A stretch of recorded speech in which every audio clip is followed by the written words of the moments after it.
I became the villain's stepmother, drove him to darkness, then faked my death. 7 years later, I was sold to his manor by a slave trader. The villain, my former stepson, gripped my chin, his eyes dark and deep. You look somewhat like her. Stay and be my bed maid. #1. When the slave broker led me into Prince Ying's manor, I'd thought I'd be taken in easily, knowing Shinji inside out. This servant is skilled at cooking. Her specialty is breast-brewed fish. The steward's face darkened.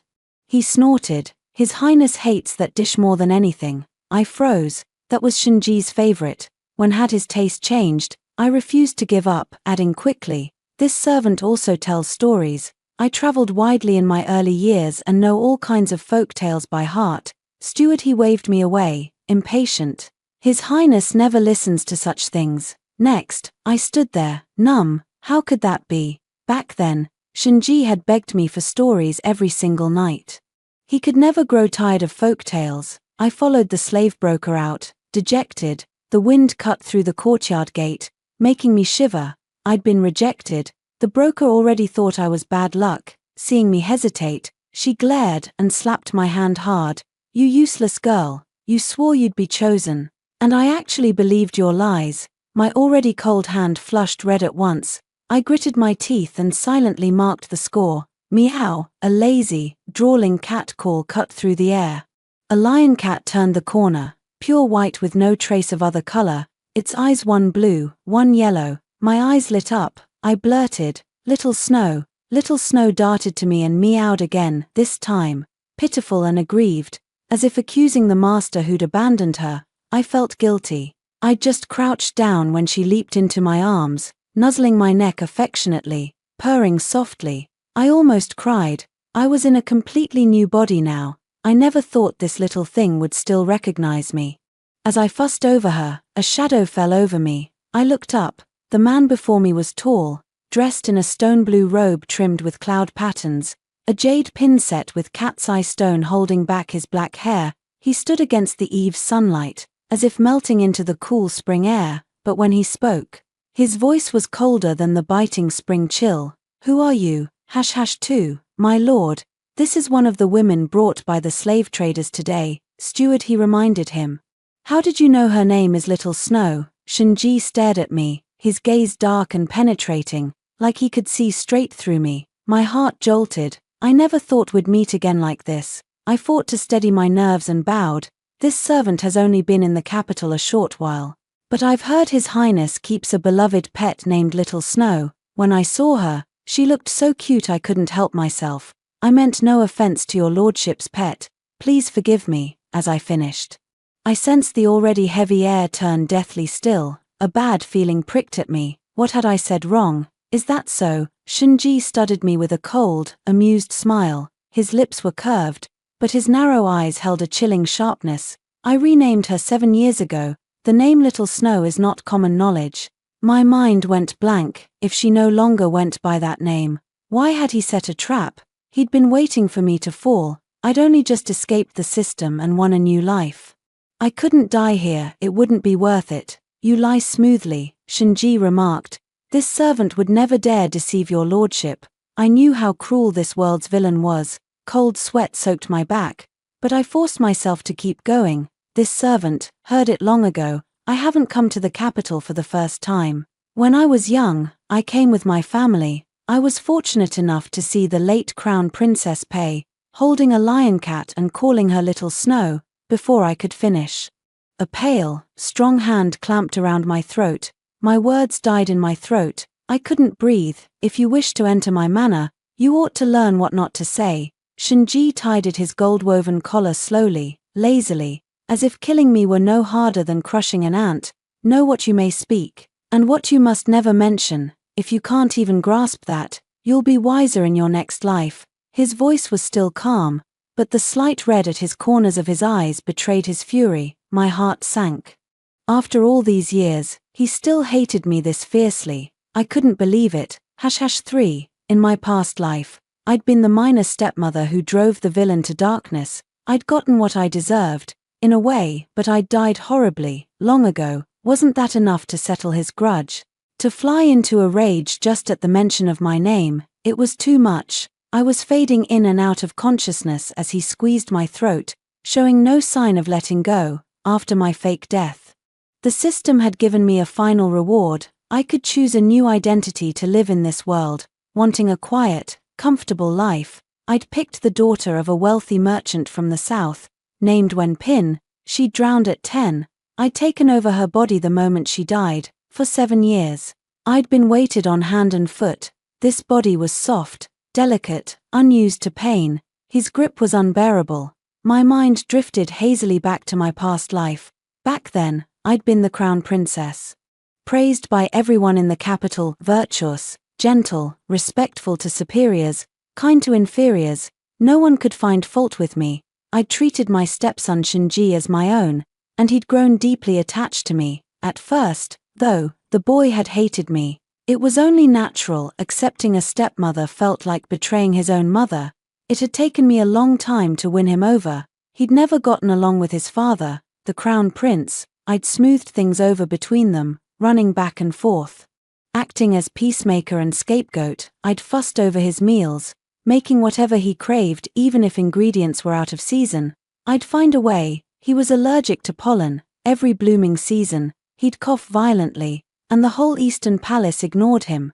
The crown prince loved flowers, growing all kinds of rare varieties. He cared more about his plants than his son. When Shinji fell ill again and again from allergies, he just locked him in his room. I'd defied him.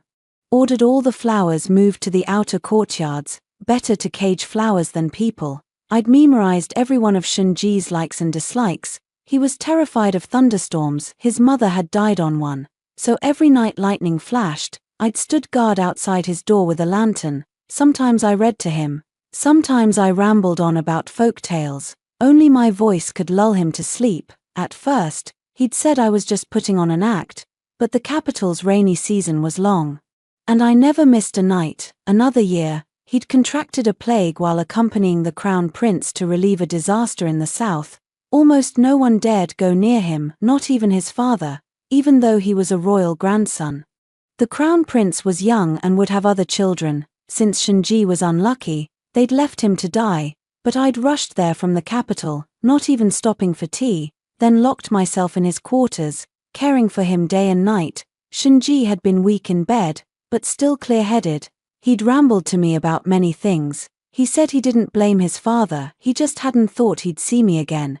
In the end, the boy had cried, pale-faced, that he knew his father didn't love him. That the emperor didn't love him. His mother had entered the Eastern Palace through underhanded means. He had foreign blood. No one would ever truly care for him. He looked at me through tear-blurred eyes, half delirious. Stepmother, you're the first person who's ever cared about me. Back then, he could only sleep holding my hand, muttering broken, frightened things in his sleep.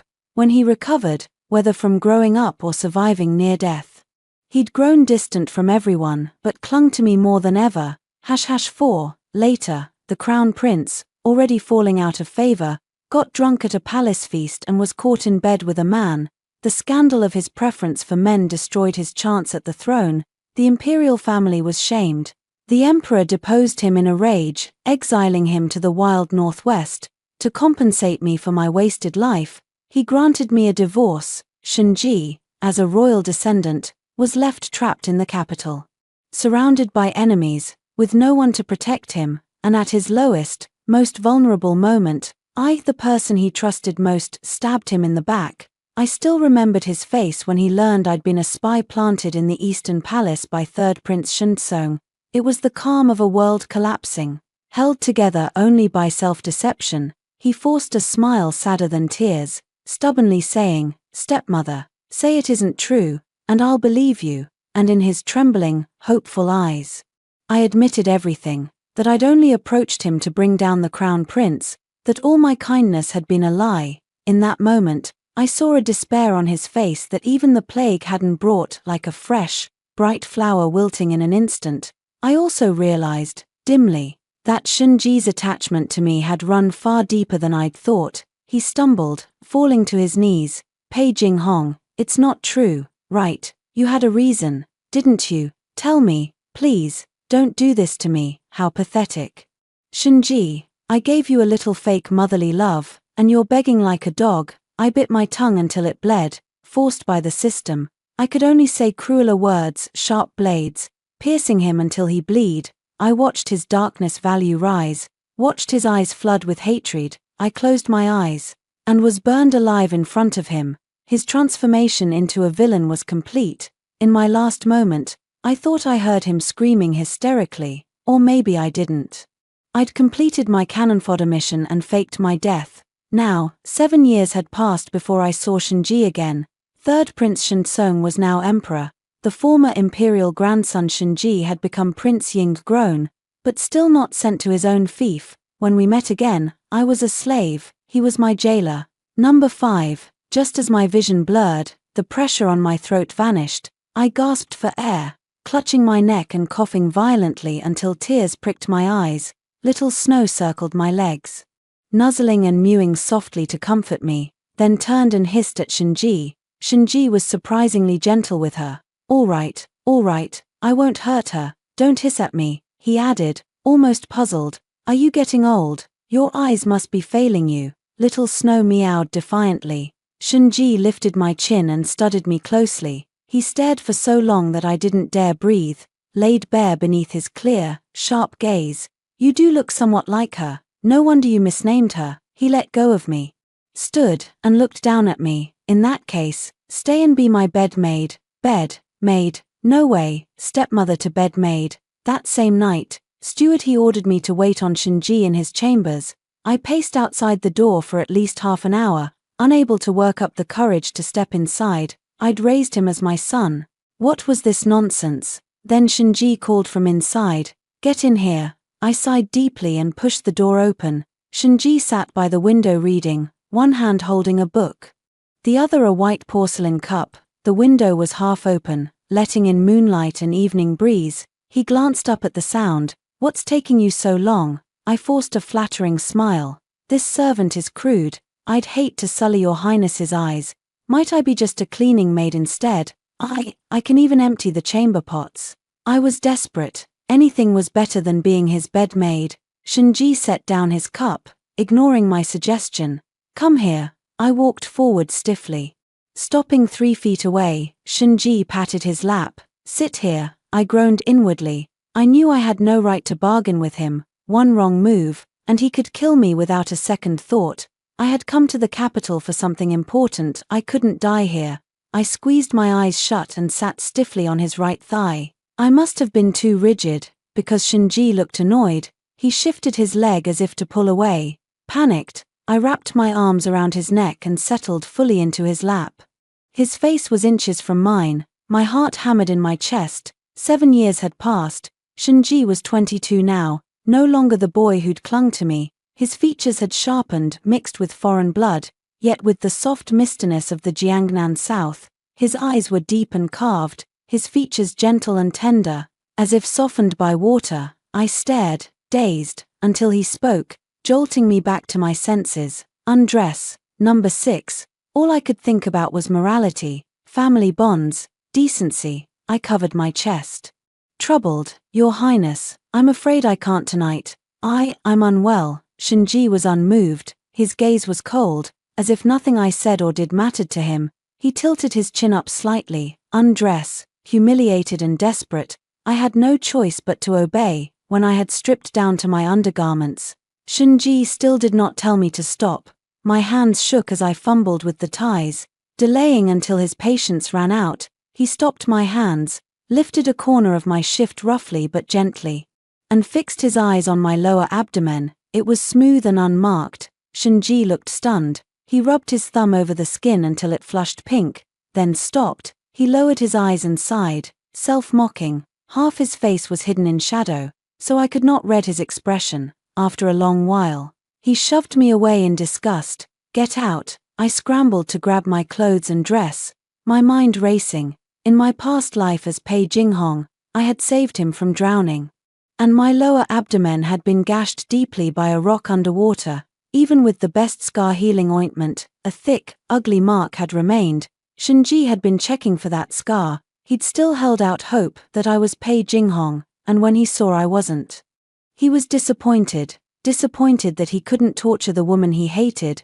that she died too easily. Whether love or hate, Pei Jinghong still stirred him. If I wanted to avenge the Wen family, I had no choice but to gamble. I turned back to look at him. His gaze was unfocused, his brow furrowed with a pained, lost look. My heart pounded as I prepared to speak. My body trembled uncontrollably. Your Highness, the late crown princess was burned to ashes 7 years ago, wasn't she? Shunji shot to his feet and stepped toward me. Who are you really? Sweat beaded on my palms, but I held his gaze and spoke slowly, word by word. When your Highness was young, did she ever tell you a folk tale? It's about a hunter whose wife died from abuse by his parents. The hunter watched her die full of hatred. A month later, he took a new wife. She seemed dutiful, but before long, his parents both died horribly, and the hunter realized his new wife acted, spoke, and lived exactly like the woman who died. Shinji's eyes glistened, the corners turned red, urgent and desperate. You're saying, she's still alive, in someone else's body? Number 7. I nodded quickly. Lucky for me, I'd once filled his head with all kinds of strange stories about rebirth and transmigration. Whenever he'd looked up and asked where I'd read such tales, I'd always just said, folk tales, and Shinji had believed every word. I led him on. How else would I know all this? The story she told you, the scar on her stomach that never faded, those are secrets only the two of you shared. A sharp, eager light flared in Shinji's previously empty eyes. She told you, naturally, and little Snow is so close to me because I carry her scent. Before I finished, Shinji grabbed my arm. Where is she? I swallowed hard. Your Highness, I am the only one in this world who knows what she looks like now, and where she is, if I die, or if I refuse to speak. You will never find her. Shinji let go and looked down at me, his cold, unyielding expression returning. What do you want? I knelt and kowtowed at once. Your Highness, I am from Yangju. Half a year ago, my family was wiped out, all 100 of them. Only I survived. Our gold and silver were stolen. The local magistrate covered up the case and tried to kill me too. I fled to the capital with great difficulty. I beg your Highness to grant me justice. When that is done, I will tell your Highness everything about Miss Pei. That was why I had come to the capital. Since I had come of age, I had traveled every birthday, seeing mountains and lakes. My parents were open-minded and let me wander. The evening I returned home half a year ago, my parents, younger brother, and sister lay dead. My mother's body lay in the blooming late summer yard, still clutching a tattered paper kite. It was one I'd made for my siblings before I left. I wasn't truly Wen Pin. But the Wen family had loved me deeply. On the 3rd day after I took over her body, Mother Wen had realized I wasn't her daughter, but she'd only stroked my hair, tears shining in her eyes, and said gently, Pinna is gone. Since you have her body, live well for her. These 7 years with the Wen family had been the freest, happiest of my lives, past and present. No matter what, I would avenge them. Shinji sat back on the couch. He picked up a delicate fan from the table and tapped it against his palm. The last person who blackmailed me has grass this tall growing on their grave. He held up a hand to show the height. My eyelid twitched. I pulled something from my sleeve and handed it to him, steeling myself. This belonged to Miss Pei. Your Highness will recognize it. It is quite unique. There is no second like it in the world. It was a little milk dragon keychain. The only thing that had come with me when I transmigrated into this book. Shinji took it, brushing his thumb over the dragon's yellow head. A faint, nostalgic look crossed his face. I'd used it to lull him to sleep back then. Seeing his expression soften, I pressed my advantage. Your Highness, I beg you to uphold justice for me. When this is done, I will take you to Miss Pei. She is alone. You may kill her or torture her, as your Highness wishes. Shinji glanced at me. If I find you are lying, I will make you wish you were dead, and I will dig up your parents' corpses and whip them. I shuddered, but it was the only path I had. Wait for my word. I exhaled in relief, soaked through with cold sweat. Thank you, your Highness. This servant takes my leave. Just as I pushed the door open, a lonely voice came from behind me. Did she ever come to see me? I didn't answer. I left quickly. Number 8. Perhaps Shinji was too eager to find Pei Jinghong and have his revenge. He acted fast. The truth of the Wen family massacre soon came to light. The mastermind was Woo Yong-chun, the magistrate of Yangju. He'd hired bandits to burn, kill, and loot the Wen household, slaughtering everyone. Then he framed the Zhao family, the Wen's business rivals. The Zhao head was jailed and committed suicide in prison. Woo Yong-chun used the case to seize the Zhao family's property, swallowing up both the Wen's and the Zhao's wealth. I knew Woo Yong-chun was scheming.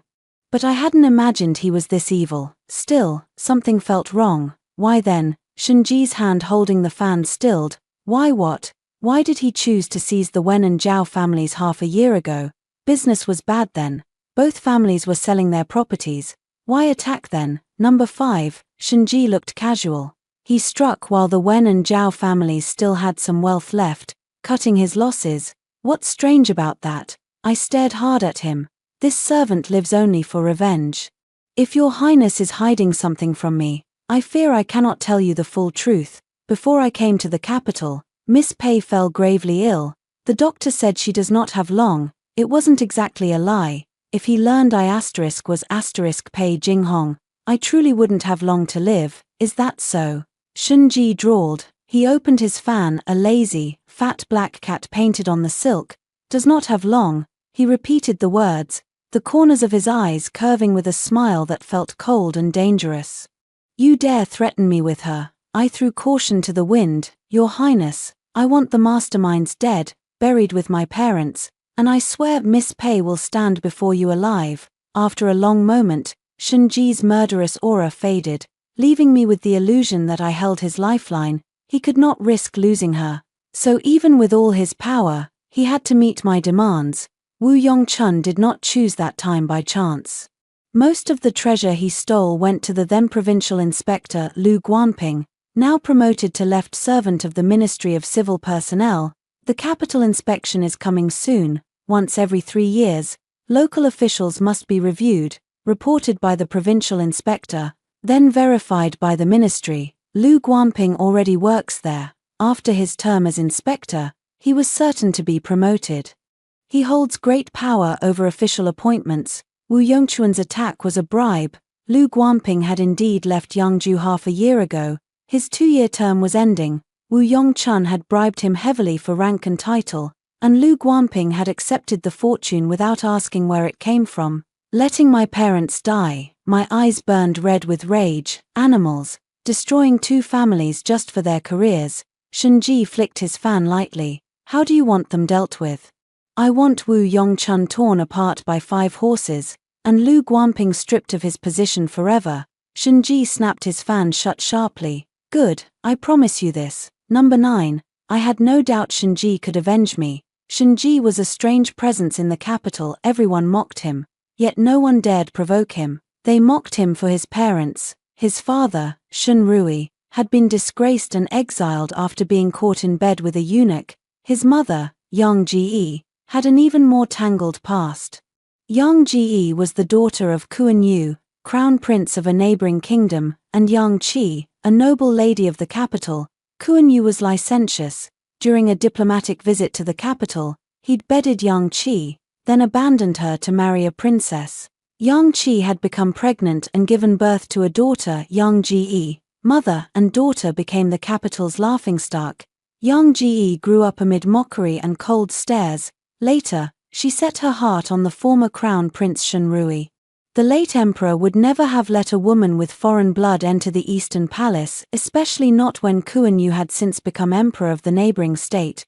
But Yang Ji had used underhanded methods to marry Shun Rui, and as if karmic retribution, she died not long after giving birth to Shenji. So the world despised Shenji for his infamous parents, but they also feared him.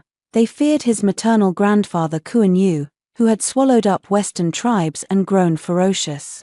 They feared his father Shun Rui, who held full military power over the northwest, even if he could never return to the capital. But as someone who'd read the novel, I knew, by now, Shenji had long used Kuan Yu and Shun Rui's resources to play the fool in the capital, quietly building his own power. Shenji was busy these days. I had little to do in the manor, but at least little snow kept me company, keeping me from growing too anxious. One noon, I was eating when Shenji returned. Behind him walked a woman wearing a veil. Once inside, The woman lifted her veil. When I saw her face, my pupils shrank. She was no longer young, around 30, and she looked almost exactly like Pei Jinghong. From a distance, they were indistinguishable. If I hadn't seen Pei Jinghong's body burned to ash, I would have thought this woman was her. Shinji gestured to her. "Aoyu, eat first." He sat beside me and finished off the breast-brewed fish I'd made, eating from my leftover bowl. But the woman named Aoyu did not touch her chopsticks. She looked at me timidly. Shinji pointed at me, his voice soft. "Do you know her?" Aoyu shook her head. "I don't." I was stunned. I looked at Shinji in disbelief. "You can't think she's Pei Jinghong, number 10. Shinji set down his chopsticks and wiped his hands slowly. "Why, is she not? Or are you? Or is the person you spoke of not real at all?" I steadied myself. Aoyu was clearly pretending, relying only on her similar face. "But a fake could never become real. If you're Pei Jinghong, where is the scar on your stomach?" Aoyu did not shy from Shinji. She untied her robes and showed a raised, pinkish scar on her lower abdomen. "The woman burned 7 years ago was not me. The Pei family found a body double for me, someone similar in shape."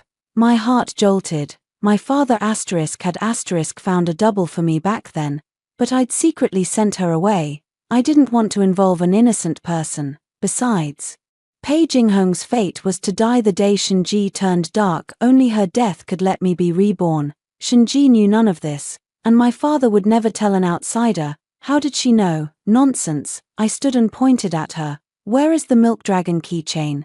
Do you have it?" Aoyu looked confused. Shinji took out the keychain. "This one." Aoyu's eyes lit up in realization. "That, when I was in hiding in Yangju, my maid stole it. I also told that maid about my past with your highness.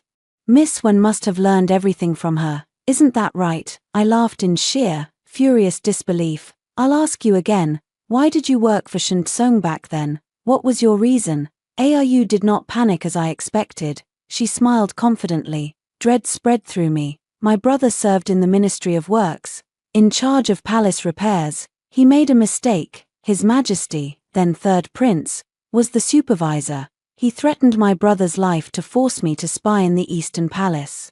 I had no choice." She sighed and looked at Shinji apologetically. Shinji lowered his eyes, thinking. I collapsed to the ground, feeling utterly absurd. Number 11. I was imprisoned by Shinji. 3 meals a day were brought to me.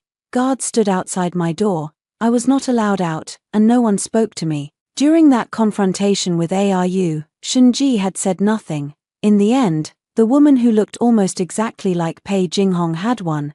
Shinji thought I was a liar. I knelt at his feet. "Your Highness, what about your promise to me?" He knelt and grabbed my chin roughly. I winced and looked at him. His eyes were empty, as if I were already dead. "You lied to me. You're about to die, and you still beg me to act for you. Have you lost your mind?" I was dragged away. I shouted at him. "Shinji, you're the one who's lost. Look at her, beyond the face. What is like Pei Jinghong? And you, fake, you think he'll care for you out of nostalgia. He wants to skin you alive." Shinji did not move.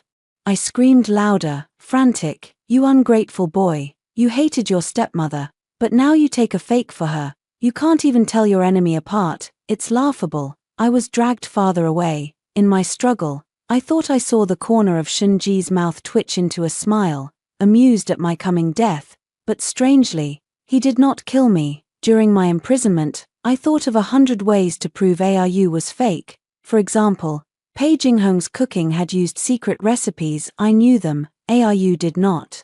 But Aoyu could just say she'd given the recipes to her maid and forgotten how to cook. I could not prove myself, and without proof, Shinji would not avenge me, even as a slave, let alone as the former crown princess. Overthrowing a prefect and a powerful court official in such a feudal world was impossible. Only Shinji or Shintsung could help me. But Shintsung was now emperor. I could not even enter the palace, much less reach him. When I'd chosen my new identity, I'd picked a powerless, wealthy merchant family to stay far from court and old friends, yet here I was, tangled with them all over again.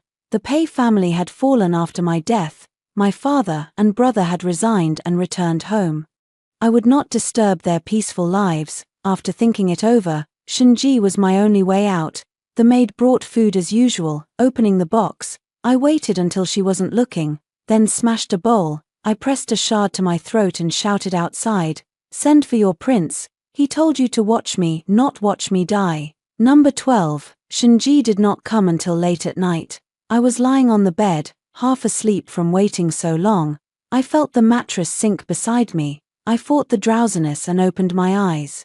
Shinji was leaning over me on one elbow, staring down at me steadily. The candle beside the bed was dim. His gaze drifted over me, light yet heavy enough to suffocate me. I rubbed my eyes and stared back at him. "Shinji." He did not move. He replied hoarsely, "Yes." I reached out, grabbed his robe, and pulled him down. He didn't resist. He bent lower. "I have a way to prove who I am." Shinji's eyes still burned into mine. "How?" I tensed up. If you really saw Pei Jinghong again, would you kill her?" Shinji held himself farther away, coming even closer to me. "That's what you think, wouldn't you? Even if, as Ayu said, she had no choice, she betrayed you and your father, but she never killed anyone. She already died for it. Can't you forgive her?" Shinji's Adam's apple moved. His voice was unexpectedly soft and tender. "But every good thing she did for me was fake." I bristled at once. "How was it fake? If she was only pretending, she would have spoiled you. Let you grow lazy and lawless. Why would she care for you? Handle everything herself. When you had the plague, why would she sneak in alone to care for you, without telling anyone? She could have made a big show of being a kind stepmother for the world to see. She didn't need to risk her life in your tent. You were unconscious. Burning up, you might not even have remembered she was there. Why bother if it was fake?" The more I spoke, the wronger I felt. The system had ordered me to act like a loving stepmother, to make the villain trust and depend on me, but I'd done it with all my heart. I'd been a model stepmother. How could he dismiss it all as a lie? Then why did she treat me well? Really, people have hearts, even if her reason wasn't pure. After raising you, she must have grown to care for you. Shinji's gaze dropped to my lips. "Really, what kind of care?" I answered firmly. "Motherly love, of course." Shinji pressed his lips together and let the subject drop. "How will you prove you're telling the truth?" I tried to sit up. The position felt awkward, not serious at all, but Shinji didn't move. I had to keep lying there. "There's one thing Ayu got wrong. At the palace feast, Pei Jinghong drugged Shinrui and ruined him completely. She completed Shinsong's mission, but Shinsong would never let her live. Only the dead can keep secrets. To save her life, her father and brother arranged a body double. They wanted Shinsong to believe Pei Jinghong was dead, so he'd stop hunting her. The double had to be burned beyond recognition so no one could tell the difference. The fire was supposed to be set by the double herself, but it wasn't. You set it, didn't you, Shinji? Number 13. I went back to 7 years ago. I had divorced Shunrui. He was exiled from the capital, Shinji, and I still stayed in the Eastern Palace. To push Shinji into darkness and finish the system's mission, I had confronted him. After spitting out all the cruel words, I returned to my chambers. According to my father and brother's plan, they would sneak me out of the city. The arranged double, a servant girl from the Pei family, weak and sick, whose whole family owed my father a debt, would take my place. She had volunteered to die for me. Shinsong would think Shinji had killed me. After all, I had fought with him publicly. Everyone in the Eastern Palace knew. It would make sense for Shinji to take revenge. Shinji would think Shinsong had killed me. A useless tool had no reason to live. That way, they would blame each other, and the details would be blurred. But that night, I put the double on my family's carriage myself, then went back to my room. After all, the person who had to die was me. I didn't need to burn my own face. It would hurt too much. There was a poison in the system shop that would let me die easily. But I didn't have enough points. I planned to provoke Shinji one more time, to earn more darkness points. After all, his darkness value was only 70. Before I could even step out, fire erupted in my room. The door was locked from the outside. I cried and begged the system to let me leave early, or to ease the pain. The system only told me coldly, I did not have enough points. I burned alive. In my last moments, I heard screaming outside, the crash of breaking doors, the crackle of flames swallowing me whole. Then all sound faded. Only the system's mechanical voice remained. Villain Shinji, darkness value 100. Congratulations, host. Mission completed. Rebirth granted. Wait. Villain darkness value 150. 200. Number 14.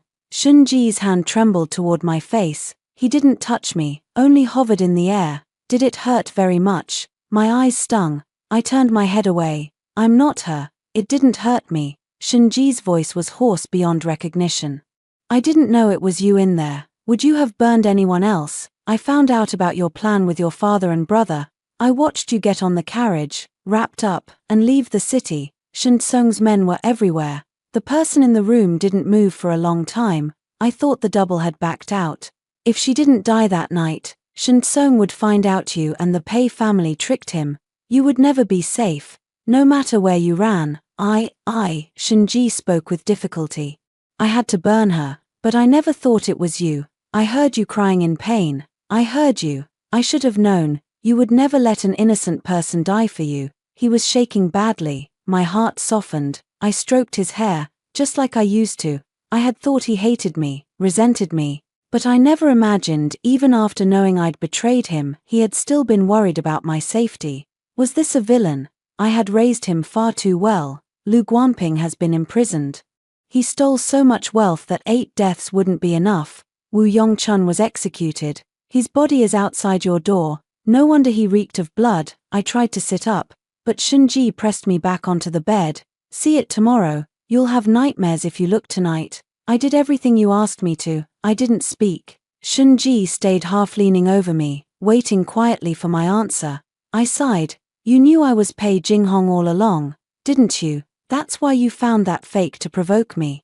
Shinji laughed suddenly. The position must have tired him. He braced his elbows on either side of my face. His face was almost touching mine. I wanted to hear you say it. Number 15. After all these years, I still couldn't resist him. It was me, from the beginning to the end. The one who protected you, the one who hurt you, the one you burned alive, and the one you're holding over now, demanding payment. Shinji ignored my sarcasm. His voice was stubborn, almost hypnotic. You said I could do whatever I wanted with you. I grabbed his hand as it drifted downward, grinding my teeth. Not like this.